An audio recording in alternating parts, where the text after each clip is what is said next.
Welcome back to Calvin's Corner 72, SEC Football Challenge 2018 and 19. Let me tell you something. This was the upset week of the year. And yes, it was an awesome week. Appreciate everybody playing and coming back, where all you got to do is just pick the winner. No points involved, no money involved. It's free. Play and have a good time. All right, let's go over week 6, guys. Looks like Alabama smacked down Arkansas 65-31. And South Carolina and Missouri, as you can see, it was a huge game. And it's one of the games that I lost. It was the only game I lost. And here's the recap on the game. I hope y'all enjoy this, because I'm going to start doing this every week. Missouri visiting South Carolina in a game that frankly saw a little bit of everything, but did not see Jake Bentley on the field. Knee injury, so that means the senior Michael Scarnecchia gets the start. Third quarter, it is raining, and it is raining wildly. Barry Odom's headset stops working. Will Muschamp and everybody on the field soaking wet, and a bad pass from Drew Lock. Sherrod Green, pick 6, South Carolina. Looks like they're in control to some degree here, up 31-23. But then here's where the rain's an impact, right? Absolutely. Anytime you have this muddy and this wet of a field, it's hard in red zone play. It's hard on special teams catching punts. Hard on the punters to catch the snap, to punt it, and you're seeing the result of that. And that set up a Missouri touchdown. It was a 2-point game. Then lightning strikes. You've got over an hour and a half of delay, and eventually they come back. And Tucker McCann from 57 gives Missouri the lead. Call it officially 57. Questioning why they were kicking that field goal there. Right? With the field being wet and all the elements. Yeah. And then Scarnecchia to Kyle Markway uncovered up the seam. Gamecocks in business. Parker White from 33 in the victory, and it's good. And South Carolina with a big-time win. Oh, man, wasn't that awesome? That was so cool. Okay, y'all, check this out. LSU, Florida. Game of the week. Number 1. Oh, yes. Florida. Oh, my God. Can you believe that? They beat LSU. I was so excited about that. And I have no fingernails left, y'all. So check it out. Florida, LSU highlights. See what y'all think about this. Florida trying to beat LSU to make it 3-0 in favor of the East over the West. LSU's won the last 2 trips into the Swamp. But when they enter as a top 5 team, Florida's 3-1 against the Tigers. 10-7, LSU with the lead. Felipe Franks fires. Complete. How about that throw? You are not kidding. We seem to get better at it. 35-yard gain to the 3. Next play, Franks. 2 more Stevens. Gators lead. Again, I think he's improved every single week. You know, we talked about Dan Mullen developing quarterbacks. You're seeing it happen before your eyes.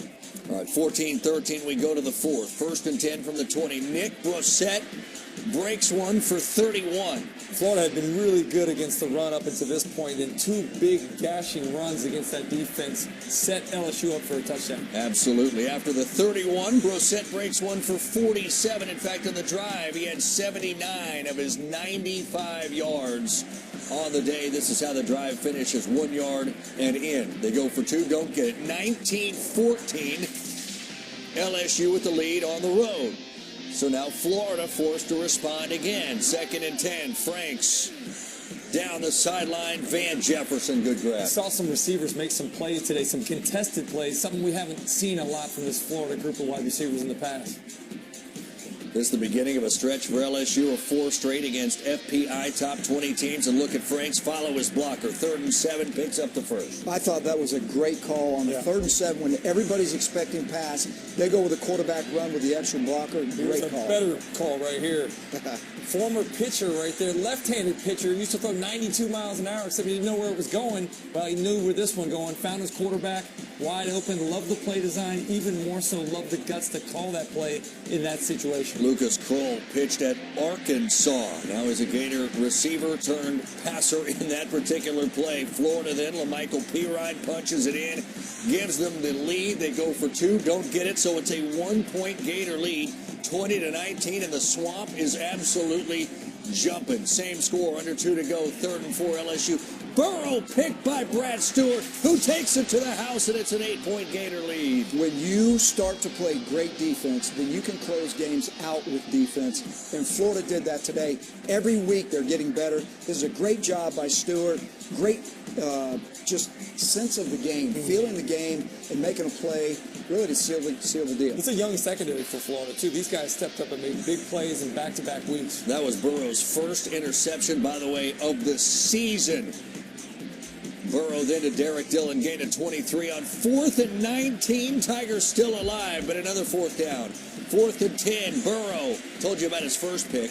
That's his second pick of the season. Donovan Steiner gets it. Florida gets the win, 27-19. They improve on last season's win total, now at 5-1. And in 5 trips to the Swamp, as a top 5 AP ranked team, LSU is now 1-4, and the party was on in Gainesville as Florida gets a big-time win in year number 1. By the way, Mullen becomes the first Florida coach post-Steve Spurrier to win his first game against LSU, snapping a string of 4 straight losses. Man, wasn't that awesome? I'm telling you, son, I'm so pumped. I can't believe it. All right, from now on, y'all, I'm going to start doing the game of the week that I call. If I call 2, then I'm going to do recaps and highlights and the games I lose. All right. Y'all let me know in the comments down below if y'all like that as well. If y'all like the recap videos of this. Ole Miss and UL Monroe. Ole Miss beats UL Monroe 70-21. That's pretty convincingly. Kentucky playing Texas A&M is another game of the week. That was the game of the week number 2. Kentucky lost to Texas A&M, their first loss this season, as it was LSU's first loss against Florida. So check out these recaps on this game. Oh yeah, baby. The East at that point now 3-0 against the West this season. Kentucky trying to make it 4-0, but more importantly for the Cats, trying to get to 6-0 for the first time since 1950. Jet sweep. Terry Wilson, Lynn Bowden, 54 yards. What a strike by Wilson. No, it's just he benefits from the actual fact that's a forward pass. Touchdown Cats, they strike first. Well, he's got great speed on the perimeter, and again, Kentucky's got weapons. Yeah. And then Kellen Mond, a little throwback here to Travion Williams. Now, Travion does the rest of it. A whole lot of white jerseys on the other side of the field. Both quarterbacks benefiting from some short throws and long runs after the catch. You're exactly right. 3rd down and goal. Mond to Courtney Davis and the Aggies tie the game at 7. Remember, this is a team that's been tested by Alabama. Tested, almost beat Clemson in this stadium. Mond through the hands of Cameron Buckley into the hands of Jay Stern. Just like they drew that up, Coach. You had that play. Yeah, the tip drill. We did that. It's a tip drill. Yeah, 200-year-old tip drill for that one. Well, that's the worst thing you want to have is receivers stacked on top of one another, but it worked out there for the Aggies. What a break for them. A&M now trying to kill the clock. 4.5 to go, but Mond is hit and loses it. Darius West not only picks it up, but Darius West takes it to the house. Defense was tired of waiting on the offense. They took it into their own hands right there, tied the football game up. The first meeting between these programs since 1953 has been a thriller to this point. And it's all tied up. 3rd and 1, 27 seconds to go. What can Kentucky do? Wilson. Nowhere to go. Nobody's open. Sacked. Fumbles. It would have been disaster had Benny Snell not been there for the recovery. Yeah, you just got to know that's a young guy that he'll learn from that. You can't take a sack in that scenario. But again, Terry Wilson. Speaking of not taking sacks in a scenario. Well, yeah, we're going to get there too. 3rd and 2, here it is. Snell lined up in the Wildcat. Instead, Mark Stoops calls a timeout. Now, Wilson back under shock. What can you not do here? You can't take a sack. Oh, Throw the football goodness. away. Oh, goodness. He took a sack. That means you've got a 43-yarder. Oh, that's good. He's an SEC kicker. He's not going to leave it short, but he did. A 43-yarder did not have the distance for Miles Butler. What a contrast from last year with Austin McGinnis. Now, kicking woes for the Cats. Aggies only need points. Mond, 19 yards to Williams. Make that 9 yards. 2nd and 6. Williams, touchdown! And the Aggies have given Kentucky its first loss of the season. 20-14. A&M gets the win. 390 yards of offense for A&M, but just 178. A tough offensive night for Mark Stoops' Wildcats. Man, what a game. I didn't get to watch all this game. I watched parts of it, and it was late last night, and I kind of went to bed. I was tired. So let me tell you something. I woke up this morning, and I was very excited. But really, really good game. Congrats to Texas A&M, and sorry about that. Kentucky 18 Wildcats. I know you love them.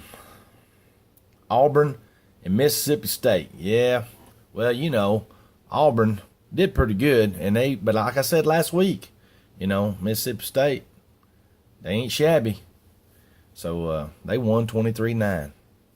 Georgia smacked down Vanderbilt, but there for a while, I didn't know for sure if it was going to happen or not. I'm telling you, it looked pretty bad. All right, let's go over everybody's picks and see who won. As y'all can see, this is week 6 results. Me, I only lost one game right there, Missouri. Everybody else lost at least 2 games. And you got to beat me, guys. And I won both of the games of the week. I picked the Gators, and they beat LSU. And I picked Texas A&M, and they beat Kentucky. As you see, I had only one loss, and everyone has lost or has at least 2 losses. So I beat y'all. I won both games of the week. Ha ha ha. I know it's hard to win, and when you get an entry, believe me, cherish it. Hang on to it, because that's what it takes to win that money. All right, y'all. Let's rock on and check out week 7. I haven't even looked yet. So, looks like the games start Saturday, October the 13th. Tennessee's going to be playing number 8 Auburn. Well, they're number 8 until they change it. Oh my God, it's going to be high noon, 12 o'clock. Florida is playing Vanderbilt. Let's just go over the games first. Georgia's playing LSU. Big game. Texas A&M is playing South Carolina. Big game. Missouri's playing Alabama. And Arkansas is playing Ole Miss. Let's start from the bottom and go up. Arkansas and Ole Miss. Let's see. I think I'm going to take... Arkansas did play good last week against Alabama. I think I'm going to take Ole Miss. Even though they're at Little Rock, Arkansas, I'm going to take Ole Miss. Alabama and Missouri, no question, I'm taking Alabama. South Carolina, Texas A&M. This is a real good matchup. And South Carolina come off a huge upset. I still think that they're going to be in Columbia, South Carolina too. So I'm going to take Texas A&M. LSU and Georgia. I'm calling it now. It's going to be the game of the week. It's got to be, y'all. And believe it or not, I'm taking LSU. Oh, yeah, you heard me. I'm taking LSU. They're in Louisiana, baby. I think LSU's going to win this one. Florida and Vanderbilt, they always play really close, guys. They always play really close. I hope Florida gets by with a win, so I'm going to go with the Gators this week. They're going to be in Nashville, Tennessee. Man, I'd like to go see that game. That'd be awesome. Anybody got any tickets? Let me know. I'll go watch it. That'd be awesome. Tennessee and Auburn, this is the number 2 game of the week. I'm calling it. Number 2 game of the week, and this is going to be a topsy-turvy back-and-forth game. And I hate to say it, but I think Auburn's going to beat Tennessee this week. I do. Y'all can take Tennessee if you want to. They're in Auburn, Alabama. Auburn's going to be the winner this week. All right, y'all. This is the end. I really appreciate y'all coming by Captain's Corner 72 and playing these SEC challenges. Tell your friends, like it, share it. Get everybody involved because it's a lot of fun, and I hope y'all enjoy these as much as I do. Y'all get on over here on the corner where the getting's good and get you some entries. And don't be scared. I know y'all can't beat me. I've done proved it 2 weeks in a row. Come on, y'all.